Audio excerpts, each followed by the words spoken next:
Poco just officially launched the new Poco F7, finishing the series that already had the previously introduced Pro and Ultra models, and aiming to be the king of flagship killers, a category focused on power at a low price. Its design is impressive, featuring a CNC machined aluminum frame and glass back cover with a new Cyber Silver Special Edition. A Snapdragon theme that is somewhat more attractive and appealing when it comes to everything related to aesthetics. It additionally boasts water and dust resistance, certified with an IP68 rating, and small supports that can endure up to 70 kilograms of pressure, ensuring a very rigid structure, making it not only aesthetically pleasing but also durable.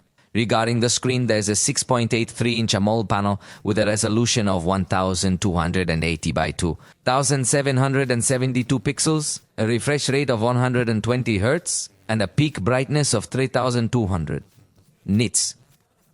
The rear cameras are two, a Sony IMX 800 and 8250 megapixel main sensor with optical stabilization, and an 8 megapixel ultra-wide camera. Interestingly, the main camera's aperture is f1.5, allowing great light input on a sensor that's well established and optimized. Photographically, it should perform well. We'll see when we test it. And we will also discover the capability to record video in up to 4K resolution at 60 frames per second. By the way, the front camera features a resolution of 20 megapixels with an f2.2 aperture and a fixed focus. However, the front camera cannot record in 4K, which I believe will be one of its main drawbacks. On the other hand, the battery is one of its strongest features. The global model boasts a capacity of 6,500 mAh, whereas the Indian version comes with an impressive 7,550 mAh.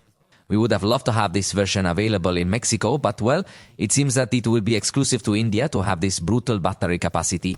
Although we will have to test it because we have already tested several Xiaomi devices that supposedly have very large batteries and at the time of testing yield the same as 5,000 mAh batteries from other manufacturers. So do not get so excited about the specifications. We will see in real life tests.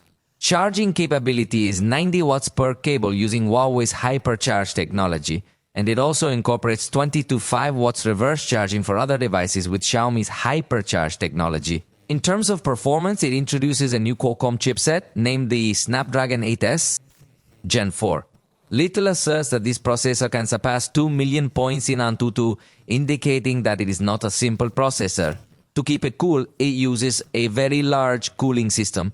In fact, it is the largest so far in a little device, which is curious because there is the Ultra model. In fact, it is already curious that the Ultra model was presented before the base model. Anyway, this cooling system is called Ice Loop System, which comes with 6,000 square mm of vapor chamber. It also has 12 gigabytes of RAM and options of 256 or 512 gigabytes of storage. As a curious fact, along with this phone, Little also premiered its first virtual avatar called Reader or Rider. I do not know how to pronounce it, but it looks as if it were a video game character to draw a little more attention from the gamer segment. The price of the Poco F7.